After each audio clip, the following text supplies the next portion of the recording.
रामनवमी पर अयोध्या में विराजमान रामलला का पहला सूर्य तिलक हुआ। 3 मिनट तक रामलला के मस्तक पर सूर्य किरणें पड़ी।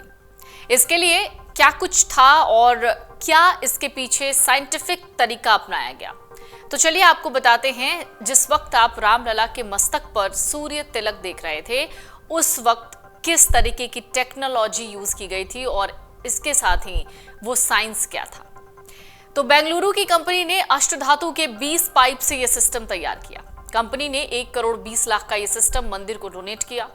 65 फीट लंबाई के इस सिस्टम में अष्टधातु के 20 पाइप लगाए गए।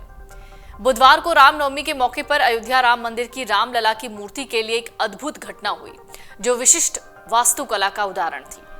ठीक रामनवमी के दिन दोपहर के समय सूरज की एक किरण रामलला की मूर्ति के माथे को रोशन कर रही थी। इससे रामलला का सूर्य तिलक हुआ।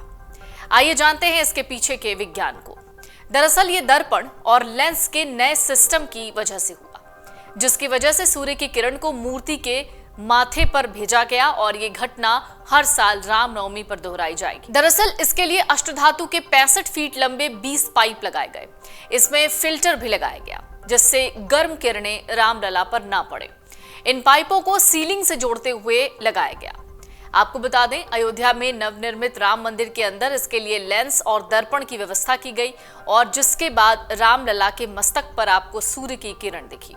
ये देखने में आपको बिल्कुल एक लेजर लाइट जैसा लग रहा होगा।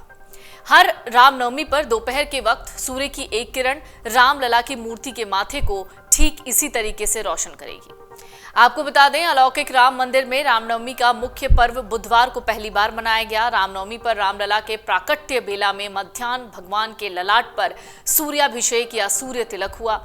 इसके लिए मंगलवार को भी मध्याह्न अंधेरे में ट्रायल हुआ। इस ट्रायल के लिए मध्याह्न 12 बजे के 4 मिनट पहले 11:56 पर आरती शुरू हुई, लेकिन सूर्य की रश्मियां सटीक रूप से ललाट के मध्य न पड़ने की वजह से सूर्याभिषेक के समय में थोड़ा बदलाव हुआ और दिन के 12:16 पर तय किया गया। इस दौरान तकरीबन 4 से 6 मिनट तक रामलला की मूर्ति के मस्तक पर सूर्य तिलक किया गया। यानी सूर्य की रोशनी रामलला पर कुछ इस तरीके से पड़ी मानो भगवान राम को सूर्य तिलक लगा रहा हो। रामनवमी के दिन दोपहर के समय सूर्य की किरणें रामलला के मस्तिष्क पर पड़ी और शीशे और लेंस से जुड़े एक तंत्र की वजह से रामलला का सूर्य तिलक संभव हुआ। CSIR CBRI रुड़की के वैज्ञानिक डॉक्टर SK पाणिग्रही ने कहा कि सूर्य तिलक का मूल उद्देश्य रामनवमी के दिन केवल राम की मूर्ति को तिलक लगाना है। उन्होंने कहा कि एक प्रक्रिया के जरिए उनके मस्तिष्क तक सूर्य की किरणें लाई गईं। उन्होंने ये भी कहा कि हर साल रामनवमी के दिन आकाश पर सूरज की स्थिति बदलती है। सूर्य की किरण मंदिर के तीसरे तल पर लगे पहले शीशे पर पड़ी। यहां से किरण पलटी, पीतल की पाइप में गई, पीतल के पाइप में लगे दूसरे शीशे से टकराई, 90 डिग्री पर दोबारा परावर्तित हो गई। इसके बाद फिर पीतल की पाइप से जाते हुए ये रोशनी 3 अलग अलग लेंस से होकर गुजरी और फिर लंबे पाइप के गर्भगृह वाले सिरे पर लगे शीशे से ये रोशनी टकराई। गर्भगृह में लगे शीशे से टकराने के बाद रोशनी ने सीधे रामलला के मस्तिष्क पर 75 मिलीमीटर का गोलाकार तिलक लगाया।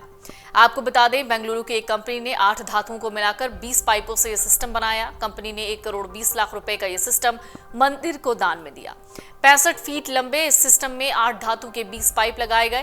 प्रत्येक पाइप की लंबाई लगभग 1 मीटर है। इन पाइपों को पहली मंजिल की छत से जोड़कर रामलला के मंदिर के अंदर लाया गया था और रामलला के माथे पर गर्म किरणों को पड़ने से रोकने के लिए फिल्टर भी लगाया गया था। अगर आप ये वीडियो YouTube पर देख रहे हैं तो हमारे चैनल को सब्सक्राइब करें और बेल आइकन को दबाना ना भूलें। अगर आप Facebook पर ये वीडियो देख रहे हैं तो हमारे पेज को लाइक करें।